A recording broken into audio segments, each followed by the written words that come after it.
नमस्कार दोस्तों, आपका हमारे YouTube चैनल धार्मिक कथाएं और कहानियां में स्वागत है। आज मैं आपको बृहस्पतिवार व्रत की संपूर्ण कथा सुनाऊंगी। अगर आपको यह कथा अच्छी लगी तो आप वीडियो को लाइक, सब्सक्राइब और शेयर ज़रूर कीजिएगा। आइए सुनते हैं बृहस्पतिवार व्रत की कथा। बहुत समय पहले की बात है। भारत में एक राजा राज्य करता था। वह अति प्रतापी एवं दानी था। वह प्रतिदिन मंदिर में भगवत दर्शन करने जाता था और गुरु और ब्राह्मण की सेवा भी किया करता था। उसके द्वार से कोई भी याचक निराश नहीं लौटता था। वह प्रत्येक गुरुवार को व्रत रखता और पूजन करता था। हर दिन गरीबों की मदद करता था, परंतु यह बातें उसकी रानी को पसंद नहीं थी। वह ना तो व्रत करती थी और ना किसी को एक भी पैसा दान के रूप में देती थी। वह राजा को भी ऐसा करने से रोकती थी। एक समय की बात है, जब राजा शिकार खेलने वन में गए। महल में सिर्फ रानी और दासी थी। उस समय गुरु बृहस्पति साधु का रूप धारण कर राजा के दरवाजे पर भिक्षा मांगने आए। साधु ने रानी से भिक्षा मांगी तो वह कहने लगी, हे साधु महाराज, मैं इस दान्य पुण्य से तंग आ गई हूँ। इस काम के लिए तो मेरे पति देव ही बहुत हैं। अब आप ऐसा करो कि सारा धन नष्ट हो जाए तथा मैं आराम से रह सकूं। साधु का वेश रखे बृहस्पति देव ने कहा, हे देवी, तुम अति विचित्र हो। संतान और धन से कोई दुखी नहीं होता, सभी इसे चाहते हैं। पापी भी पुत्र और धन की इच्छा करता है। अगर तुम्हारे पास धन बहुत है तो भूखे मनुष्यों को भोजन कराओ, ब्राह्मणों को दान दो, प्याऊ लगवाओ, धर्मशालाएं बनवाओ, कुएं, तालाब, बावड़ी, बाग बगीचे आदि बनवाओ तथा निर्धनों की कुंवारी कन्याओं का विवाह करवाओ। साथ ही यज्ञ आदि करो। इस प्रकार के कर्मों से आपके कुल का एवं आपका नाम लोक परलोक में प्रसिद्ध होगा एवं स्वर्ग की प्राप्ति होगी। किंतु वह मूर्ख रानी साधु की इन बातों से खुश नहीं हुई। वह बोली, हे साधु महाराज, मुझे ऐसी संपत्ति की आवश्यकता नहीं जो मेरे काम न आए तथा जिसको मैं अन्य लोगों को दान कर दूं, जिसको रखने और संभालने में ही मेरा सारा समय नष्ट हो जाए। साधु ने रानी को समझाने का बहुत ही प्रयत्न किया, परंतु रानी अपनी बात पर अडिग रही। तब साधु ने कहा, हे देवी, यदि तुम्हारी ऐसी ही इच्छा है तो जैसा मैं तुम्हें बताता हूँ तुम वैसे ही करना। बृहस्पतिवार के दिन घर को गोबर से लीपना, अपने केशों को पीली मिट्टी से धोना, केशों को धोते समय स्नान करना, राजा से कहना कि वह भी हजामत करवाए, भोजन में मांस मदिरा खाना, कपड़े धोबी के यहाँ धुलने डालना। इस तरह 7 बृहस्पतिवार निरंतर करने से तुम्हारा सब धन नष्ट हो जाएगा। ऐसा कहकर साधु रूपी बृहस्पति देव अंतर्ध्यान हो गए। रानी ने साधु के कहे अनुसार ही 7 बृहस्पतिवार वैसे ही करने का विचार किया। साधु के बताए अनुसार करते हुए उसे केवल 3 बृहस्पतिवार ही बीते थे कि उसकी समस्त धन संपत्ति नष्ट हो गई। कहे अनुसार ही करने से भरपेट भोजन के लिए भी दोनों समय परिवार तरसने लगा तथा सांसारिक भोगों से दुखी रहने लगा। इस प्रकार के अभावग्रस्त जीवन से तंग आकर एक बार राजा रानी से कहने लगा कि हे रानी, तुम यहाँ पर रहो, मैं दूसरे देश को जाता हूँ, क्योंकि यहाँ पर मुझे सभी मनुष्य जानते हैं, इसीलिए मैं यहाँ कोई कार्य नहीं कर सकता। देश चोरी परदेश भीख के समान है। ऐसा कहकर राजा परदेश चला गया। वहाँ जंगल में लकड़ी काट कर लाता और उन्हें शहर में बेचकर जीवन यापन करने लगा। राजा के जाने के पश्चात इधर उसके बिना रानी और दासी दुखी रहने लगी। किसी दिन भोजन मिलता तो किसी दिन जल पीकर ही रहना पड़ता। एक समय रानी और दासी को 7 दिन बिना भोजन के व्यतीत हो गए तो रानी अपनी दासी से बोली, हे दासी, यहाँ समीप के ही नगर में मेरी बहन रहती है जो बहुत धनवान है। तू उसके पास जा और वहाँ से 5 सेर भेजर मांग कर लिया, जिससे कुछ समय के लिए गुजर बसर हो जाएगी। दासी उसकी बहन के पास गई। बृहस्पतिवार का दिन था। रानी की बहन उस समय ध्यान मग्न होकर पूजा कर रही थी। दासी ने रानी की बहन से कहा, हे रानी, मुझे आपके पास आपकी बहन ने भेजा है, मुझे 5 सेर भेजर दे दो। दासी ने अपनी बात अनेक बार कही, परंतु रानी की बहन ने कोई उत्तर नहीं दिया, क्योंकि वह उस समय बृहस्पतिवार की कथा सुन रही थी। रानी की बहन से जब दासी को कोई अपेक्षित उत्तर नहीं मिला तो वह अति दुखी हुई। उसे क्रोध भी आया। लौटकर वह रानी से बोली, हे रानी, आपकी बहन बहुत धनी स्त्री है, परंतु वह अति घमंडी भी है। वह छोटे लोगों से बात भी नहीं करती। 5 सेर भेजर देने के लिए मैंने उससे बहुत बार कहा, परंतु उसने कोई उत्तर नहीं दिया। इस प्रकार मुझे निराश एवं खाली हाथ लौटना पड़ा। रानी बोली, हे दासी, इसमें मेरी बहन की किसी प्रकार का कोई दोष नहीं है। जब बुरे दिन आते हैं तब कोई सहारा नहीं देता, अपने पराये हो जाते हैं। अच्छे बुरे का ज्ञान विपत्ति में ही होता है। जो ईश्वर की इच्छा होगी वही होगा। यह सब हमारी भाग्य का दोष है। उधर पूजा समाप्त होने के पश्चात रानी की बहन ने सोचा कि मेरी बहन की दासी आई थी, परंतु मैंने उसे कोई उत्तर नहीं दिया। इससे वह बहुत दुखी हुई होगी। कथा सुनकर तथा विष्णु भगवान का प्रसाद ग्रहण कर वह अपनी बहन के घर आई तथा बोली, हे बहन, मैं बृहस्पतिवार का व्रत कर रही थी। तुम्हारी दासी आई, परंतु कथा समाप्त होने से पूर्व ना उठते हैं और ना ही बोलते हैं, इसीलिए मैं नहीं बोली। बताओ दासी, किस कार्य से मेरे पास गई थी? रानी बोली, बहन, हमारे घर अनाज नहीं था तथा राजा परदेश गए हुए हैं। वैसे तुमसे कोई बात छिपी नहीं है, इस कारण मैंने दासी को तुम्हारे पास 5 सेर भेजर लेने के लिए भेजा था। इस पर रानी की बहन बोली, हे बहन, बृहस्पति भगवान सबको मनवांछित फल देते हैं। देखो, शायद तुम्हारे घर में किसी कोने में अनाज रखा हो। यह सुनकर रानी की बहन की बातें से विस्मित होकर दासी घर के अंदर गई तो वहाँ उसे एक घड़ा भेजर का भरा मिला। उसे बड़ा ही आश्चर्य हुआ, क्योंकि उसके अनुसार घर का एक एक बर्तन अन्न से खाली था। उसने बाहर आकर रानी को सारा वृत्तांत सुनाया। दासी अपनी रानी से कहने लगी, हे रानी, देखो, वैसे भी हमको जब अन्न नहीं मिलता तो वह भी व्रत समान ही है। अगर इनसे व्रत की विधि तथा कथा पूछ ली जाए तो बृहस्पतिवार का व्रत हम भी किया करेंगे। और फिर दासी के कहने पर रानी ने अपनी बहन से बृहस्पतिवार व्रत पूजन विधि एवं नियमों के बारे में विस्तार से पूछा।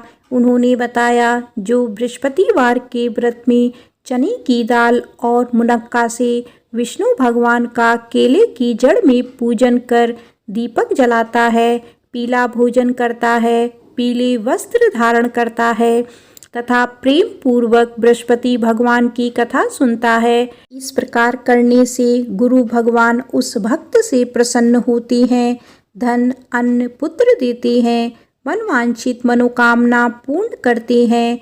व्रत एवं पूजन की विधि बताकर रानी की बहन अपने घर लौट गई।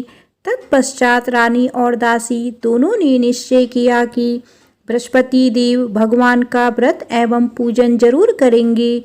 7 दिन पश्चात जब बृहस्पतिवार आया तो दोनों ने व्रत रखा। दासी घुड़साल में जाकर चना और गुड़ बीन लाई और उसकी दाल बनाकर केले की जड़ में विष्णु भगवान का पूजन किया। अब भोजन पीला कहाँ से आए, यह सोचकर दोनों बड़ी दुखी हुई, परंतु उन्होंने व्रत किया था, इसीलिए बृहस्पति भगवान उनसे प्रसन्न थे। एक साधारण व्यक्ति के रूप में वे 2 थालों में सुंदर पीला भोजन लेकर आए और दासी को देखकर बोली, हे दासी, यह भोजन तुम्हारी और रानी के लिए है, तुम दोनों ही इसे ग्रहण करना। दासी भोजन पाकर अति प्रसन्न हुई और रानी से बोली, हे रानी, भोजन कर लो। रानी को भोजन के विषय में कुछ पता नहीं था, इसीलिए वह दासी से बोली, जा तू ही भोजन कर, क्यों तू व्यर्थ में हमारी हंसी उड़ाती है। दासी बोली, हे रानी, एक व्यक्ति भोजन दे गया है। रानी बोली, वह भोजन तेरे लिए ही दे गया है, इसीलिए तू ही भोजन कर। दासी ने कहा, हे रानी, वह व्यक्ति हम दोनों के लिए ही 2 थालों में भोजन देकर गया है, अतः मैं और आप दोनों ही साथ साथ भोजन करेंगी। दोनों ने गुरु भगवान का धन्यवाद एवं नमस्कार कर भोजन आरंभ किया। इसके बाद से दोनों प्रत्येक बृहस्पतिवार को गुरु भगवान का व्रत और पूजन करने लगी। बृहस्पति भगवान की कृपा से उन दोनों की भोजन एवं धन की कमी दूर हो गई, परंतु रानी फिर पुनः पहली प्रकार से आलस करने लगी। तब दासी ने कहा, हे रानी, आप पहले भी इसी प्रकार आलस्य करती थी।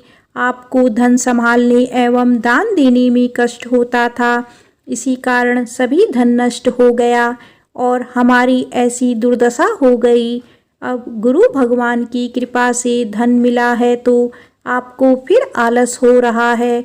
बड़े कष्टों के बाद आपने यह धन पाया है, इसीलिए आपको दान पुण्य करना चाहिए। भूखे मनुष्यों को भोजन कराओ, ब्राह्मणों को दान दो, प्याऊ लगवाओ, कुआं, तालाब, बावड़ी आदि का निर्माण कराओ, कुंवारी कन्याओं का विवाह करवाओ, मंदिर पाठशाला बनाकर दान दो, धन को शुभ कार्यों में खर्च करो, जिससे आपके कुल का सम्मान बढ़े तथा आपको स्वर्ग प्राप्त हो एवं आपके पितृ प्रसन्न हो।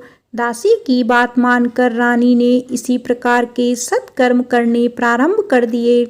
इस प्रकार करने से उसका काफी यश फैलने लगा। कुछ दिनों के बाद एक दिन रानी और दासी आपस में विचार करने लगी कि ना जाने राजा किस दशा में होंगे, उनकी कोई खबर नहीं है। रानी राजा की कोई खबर ना पाकर उदास रहने लगी। गुरु भगवान से उन्होंने प्रार्थना की और भगवान ने रात्रि में राजा को स्वप्न में दर्शन देकर कहा, हे राजा, उठ, तेरी रानी तुझको याद करती है, अब अपने देश लौट जा। राजा प्रातःकाल उठा। वह सोचने लगा कि मैं किस प्रकार रानी के पास खाली हाथ जाऊं, मेरे पास तो कुछ भी नहीं है। स्त्री जाति खाने और पहनने की ही साथी होती है, पर प्रभु की आज्ञा मानकर वह अपने नगर चलने को तैयार हुआ। प्रदेश में राजा बहुत दुखी रहने लगा। प्रतिदिन जंगल से लकड़ी बीन कर लाता और उसे शहर में बेचकर अपने दुखी जीवन को बड़ी कठिनाई से व्यतीत करता था। एक दिन राजा दुखी कर अपने पुराने दिन की याद करके रोने लगा।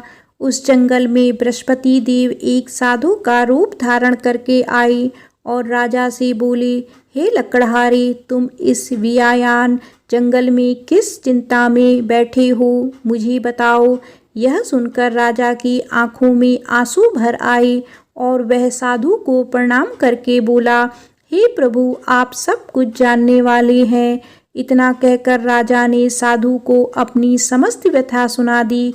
तब साधु रूपी गुरु भगवान राजा से बोले, हे राजन, तुम्हारी पत्नी ने बृहस्पतिवार के दिन बृहस्पति देव का अपमान किया था, जिसके कारण तुम्हारी यह दुर्दशा हुई।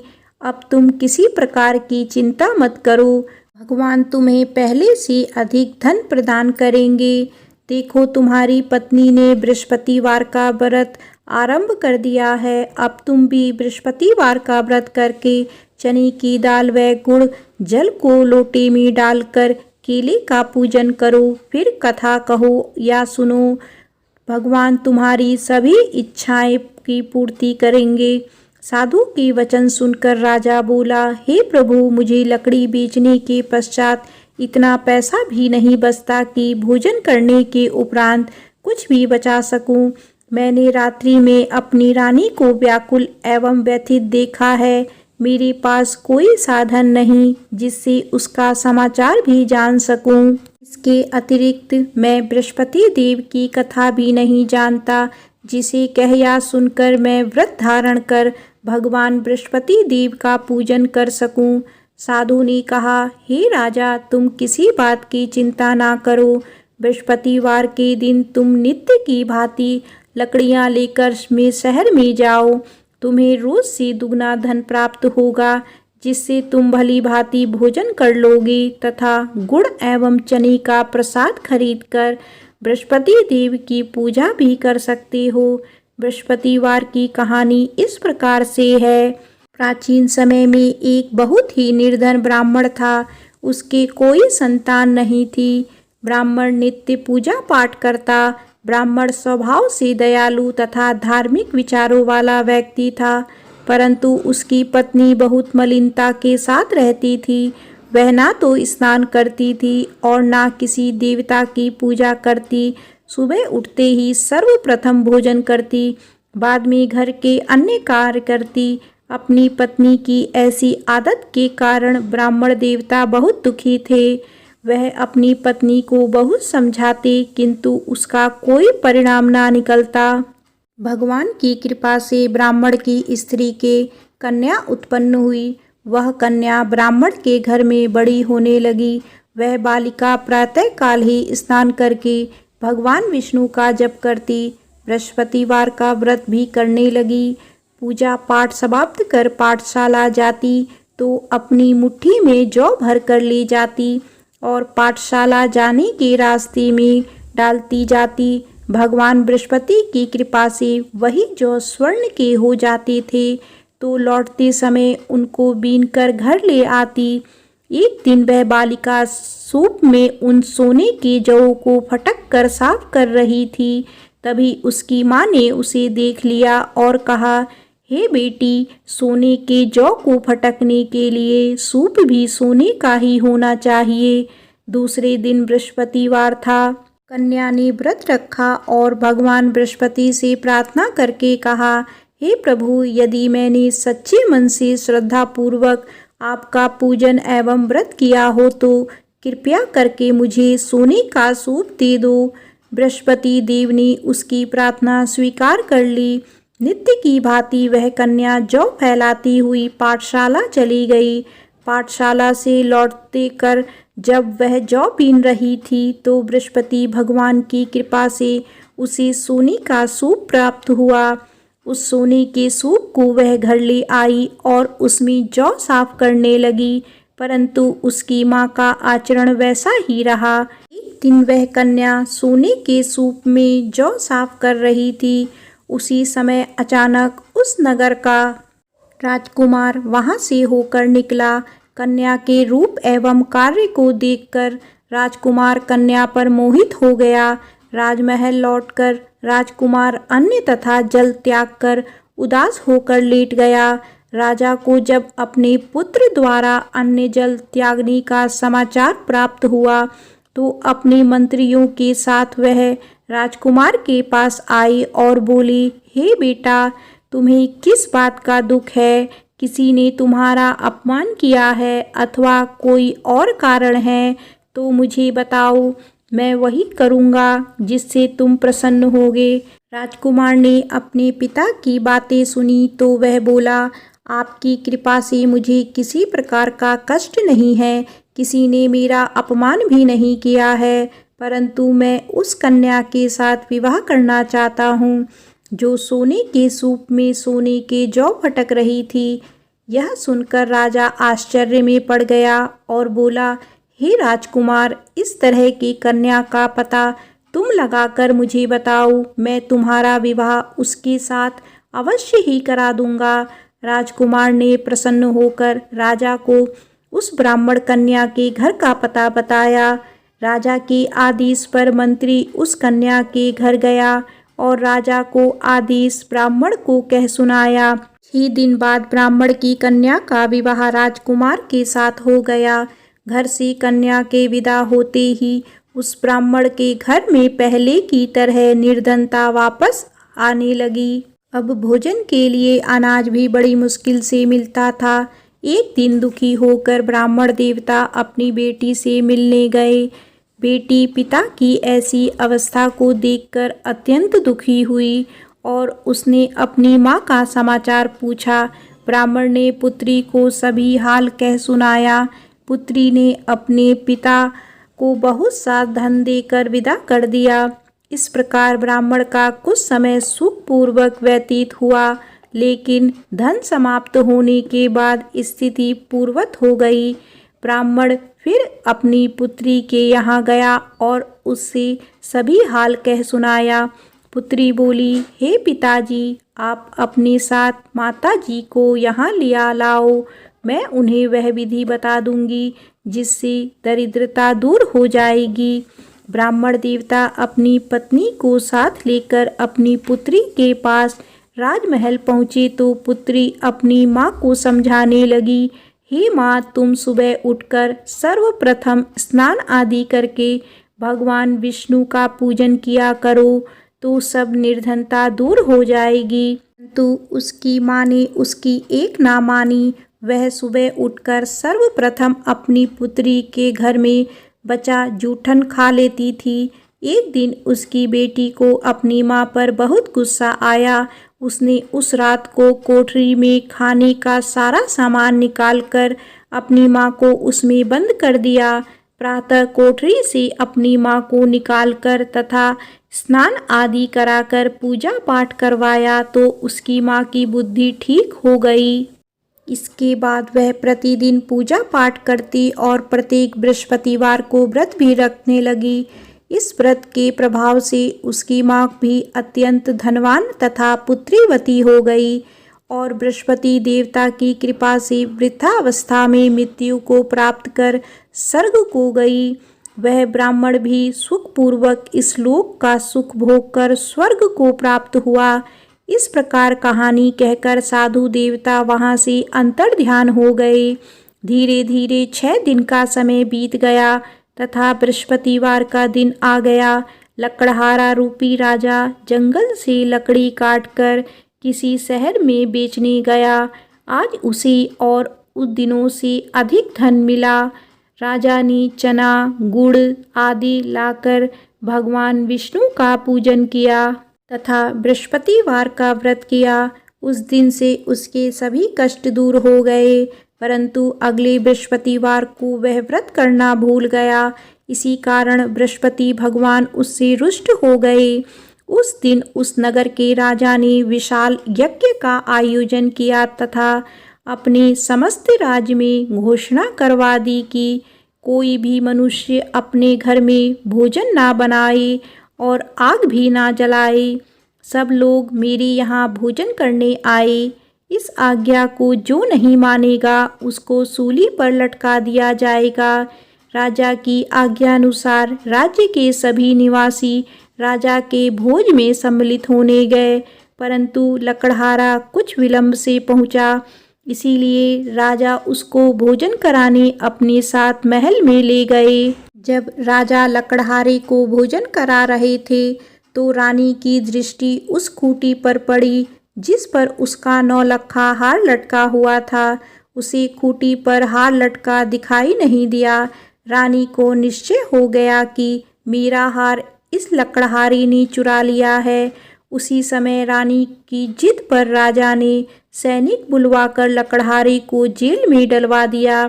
जेल खाने में बंद वह लकड़हारा बहुत दुखी होकर विचार करने लगा कि ना जाने कौन सी पूर्व जन्म के कुकर्म से मुझे यह दुख प्राप्त हुआ है। जेल में बंद लकड़हारा भगवान बृहस्पति को याद करने लगा। तत्काल बृहस्पति देव साधु के रूप में प्रकट हो गए और उसकी दशा देखकर कहने लगे, अरे मूर्ख, तूने बृहस्पतिवार को बृहस्पति देव की कथा एवं व्रत करना भूल गया, इसी कारण तुझे यह दुख प्राप्त हुआ है। अब किसी प्रकार की चिंता मत कर। बृहस्पतिवार के दिन जेल खाने के दरवाजे पर तुझे 50 पैसे पड़े मिलेंगे। तुम उन पैसों से प्रसाद मंगाना, भगवान बृहस्पति का पूजन एवं कथा कहना। कथा का प्रसाद स्वयं भी ग्रहण करना तथा दूसरों को भी कराना। इस प्रकार करने से तुम्हारे सभी कष्ट दूर हो जाएंगे। अगले बृहस्पतिवार राजा को जेल के दरवाजे पर पैसे मिले। राजा ने पूजा का सामान मंगवाकर कथा कही और प्रसाद बांटा। उसी रात बृहस्पति देव ने उस नगर के राजा को सपने में दर्शन देकर कहा, हे राजा, तूने जिस आदमी को जेल खाने में बंद कर रखा है वह निर्दोष है, वह राजा है, उसे छोड़ दो। रानी का 9 लखा हार उसी खूंटी पर लटका हुआ है। अगर तू ऐसा नहीं करेगा तो मैं तेरी राज्य को नष्ट कर दूंगा।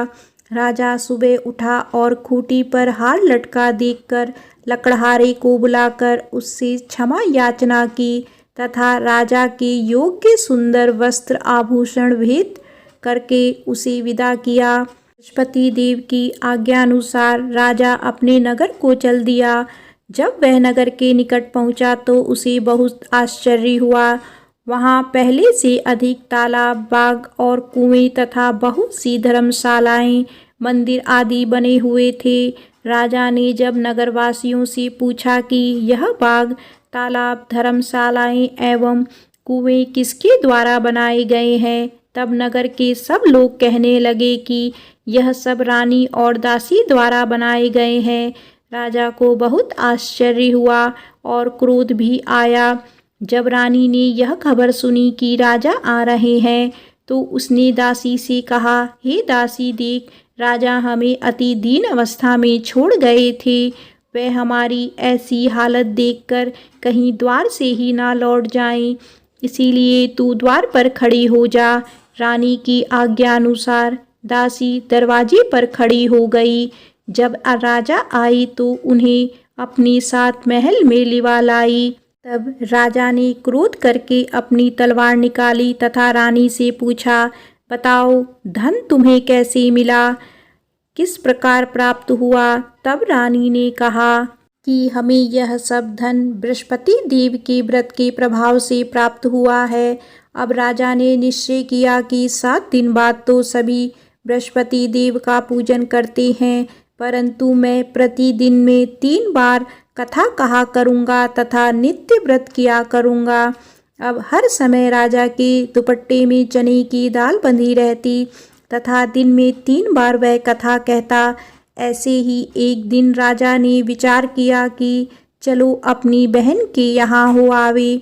ऐसा निश्चय कर राजा घोड़े पर सवार होकर अपनी बहन के यहाँ चल दिया।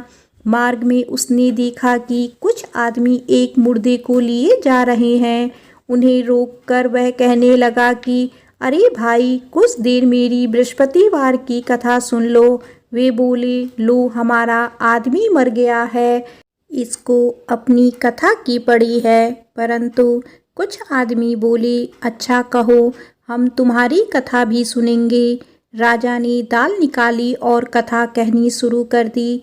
जब कथा आधी हो गई तो मुर्दा हिलने लगा और जब कथा समाप्त हुई तो राम राम करके वह मुर्दा खड़ा हो गया। राजा आगे चला। उसे चलते चलते शाम हो गई। आगे मार्ग में उसे एक किसान खेत में हल चलाता मिला।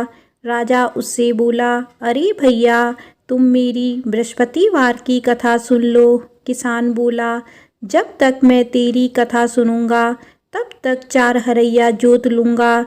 जाओ भैया, तुम अपनी कथा किसी और को सुनाना। राजा आगे चलने लगा। राजा के हटते ही किसान के बैल पछाड़ खाकर गिर गए और किसान के पेट में बहुत तेज दर्द होने लगा। उसी समय किसान की माँ रोटी लेकर आई। उसने जब यह देखा तो अपने पुत्र से सब हाल पूछा। बेटे ने सारा हाल बता दिया। किसान की माँ दौड़ी दौड़ी घोड़े पर सवार राजा के पास गई और उससे बोली, मैं तेरी कथा सुनूंगी, तू अपनी कथा मेरे खेत पर ही चलकर कहना। राजा ने लौटकर किसान के खेत पर जाकर कथा कही, जिसे सुनते ही बैल खड़े हो गए और किसान के पेट का दर्द भी बंद हो गया। आगे चलकर राजा अपनी बहन के घर पहुंच गया। बहन ने भाई की खूब आव भगत की। दूसरे दिन सुबह राजा जागा तो उसने देखा कि सब लोग भोजन कर रहे हैं। राजा ने अपनी बहन से पूछा कि यहाँ कोई ऐसा मनुष्य है जिसने भोजन नहीं किया हो और जो मेरी बृहस्पतिवार की कथा का श्रवण कर ले। तो बहन बोली, हे भैया, यह देश ऐसा ही है। यहाँ के लोग पहले भोजन करते हैं, बाद में कोई अन्य काम करते हैं। अगर पड़ोस में हो कोई तो देख आती हूँ। ऐसा कहकर बहन चली गई, परंतु उसे कोई भी ऐसा व्यक्ति नहीं मिला जिसने भोजन ना किया हो। वह एक कुम्हार के घर गई जिसका लड़का बीमार था। उसे यह भी पता चला कि उसके यहाँ 3 दिन से किसी ने भोजन नहीं किया है। राजा की बहन ने अपने भाई की कथा सुनने के लिए कुम्हार से आग्रह किया तो वह तैयार हो गया।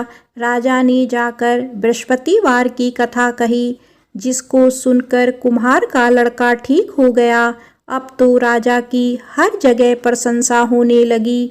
कुछ दिन बाद एक दिन राजा ने अपनी बहन से कहा, हे बहन, मैं अपने घर जाऊंगा, तुम भी तैयार हो जाओ। राजा की बहन ने अपनी सास से अपने भाई के साथ जाने की आज्ञा मांगी।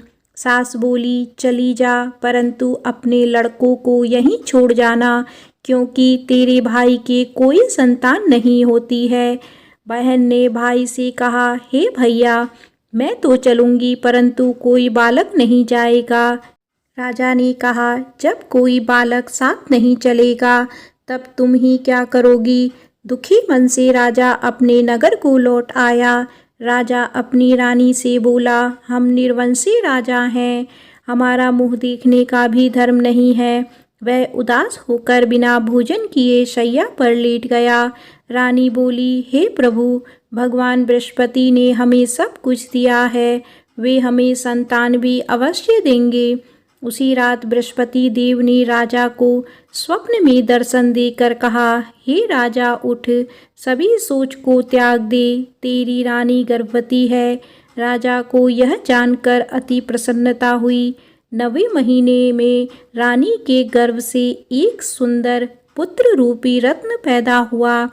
तब राजा बोला, हे रानी, स्त्री बिना भोजन के रह सकती है, परंतु बिना कहे नहीं रह सकती। जब मेरी बहन आए तो तुम उससे कुछ मत कहना। रानी ने हाँ कर दी। जब राजा की बहन ने यह शुभ समाचार सुना तो वह अति प्रसन्न हुई तथा बधाई लेकर अपने भाई के यहाँ आई। तभी रानी ने कहा, घोड़ा चढ़कर नहीं आई, गधा चढ़ी आई।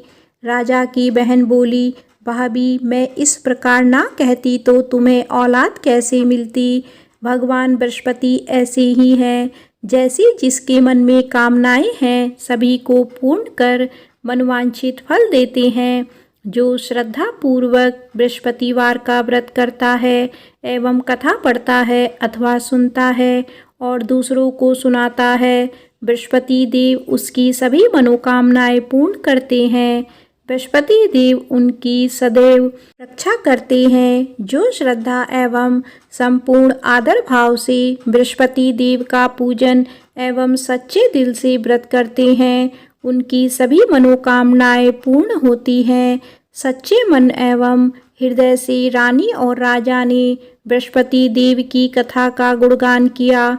उनकी सभी इच्छाएं बृहस्पति देव ने पूरी की। इसीलिए सबको कथा कहने अथवा सुनने के बाद बृहस्पति भगवान का प्रसाद ग्रहण करना चाहिए तथा सच्चे मन एवं भावना से भगवान बृहस्पति का ध्यान करते हुए सदा उनकी जय जयकार करनी चाहिए। बोलिए बृहस्पति भगवान की जय।